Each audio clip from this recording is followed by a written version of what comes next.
Welcome to the MRI machine, where right is left and up is, well, still up. Ah, the MRI machine. A symphony of clangs, whirs, and beeps, all designed to give you a perfectly harmless but slightly terrifying glimpse into the inner workings of your very own body, particularly your brain.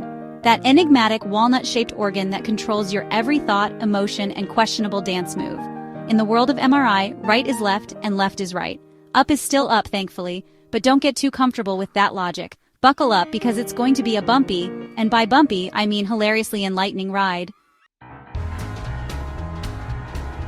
Let's kick things off with a real crowd-pleaser: optic nerve lesions. These bad boys can wreak havoc on your vision, making the world look like an impressionist painting that's been left out in the rain.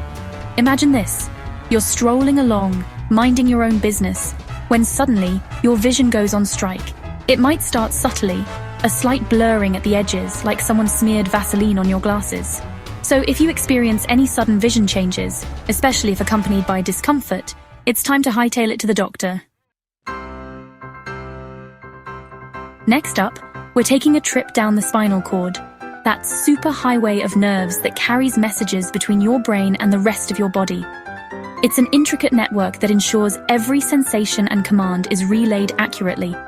Now, the spinal cord is a bit like a well-organized filing cabinet, with different sections responsible for different sensations.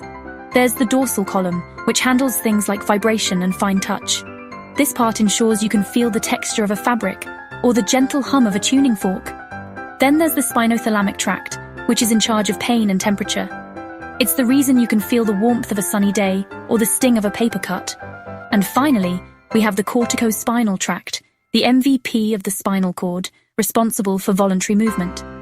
This tract allows you to perform complex actions like playing the piano or sprinting. Now, when lesions decide to set up shop in the spinal cord, things can get a little interesting. These lesions can disrupt the smooth flow of information. Imagine a game of sensory telephone where the message gets jumbled as it travels down the line. The signals might get mixed up, leading to unexpected sensations. The good news is, these sensory shenanigans are usually harmless, albeit a bit disconcerting. Just think of it as your body's way of keeping things interesting. It's a reminder of the complexity and wonder of our nervous system. Section 4. Brain lesions, the picket fence sign, and other quirks of a misbehaving mind. Now let's talk about the star of the show, the brain. This incredible organ is the command center of our body, controlling everything from our thoughts and emotions to our movements and sensations. When it comes to brain lesions, things can get a little more complex. But fear not, dear reader. I'm here to break it down for you in a way that's both informative and highly entertaining. Brain lesions are areas of damaged tissue that can disrupt normal brain function. First up, we have the corpus callosum, the bridge that connects the two hemispheres of your brain. This structure is crucial for communication between the left and right sides of the brain. But when lesions decide to throw a wrench in the works, it can lead to some interesting communication breakdowns. These disruptions can manifest in various ways, depending on the location and severity of the lesions. One particularly telltale sign of trouble in paradise is the picket fence sign, which, despite its whimsical name, is actually a sign of potential problems. This pattern is often seen in conditions like multiple sclerosis. This distinctive pattern on an MRI scan indicates that the myelin sheath, the protective covering that surrounds nerve fibers, has been damaged. Myelin is essential for the proper transmission of electrical signals in the nervous system. Another area of the brain that loves to keep things interesting is the splenium, which is located at the back of the corpus callosum.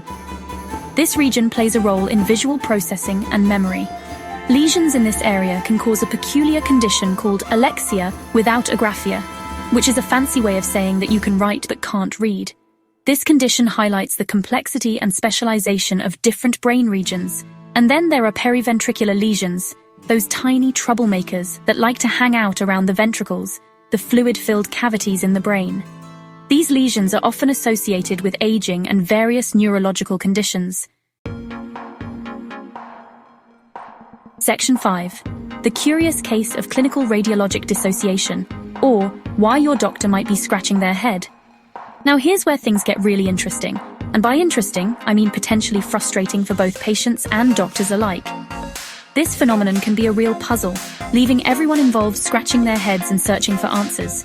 You see, sometimes there's a disconnect between what shows up on an MRI scan and what a patient actually experiences. This can be incredibly confusing and disheartening for patients who are looking for clear answers. This is known as clinical radiologic dissociation, and it's enough to make even the most seasoned neurologists scratch their head in bewilderment. It's a reminder of how much we still have to learn about the human brain. Imagine this. You go in for an MRI, and the results show a whole constellation of lesions, like someone sprinkled your brain with confetti. It's a startling and often alarming sight. You brace yourself for the worst, expecting to wake up the next day unable to speak, walk, or remember your own name. The anxiety can be overwhelming, but then, nothing. You feel perfectly fine. It's as if the MRI was showing someone else's brain entirely.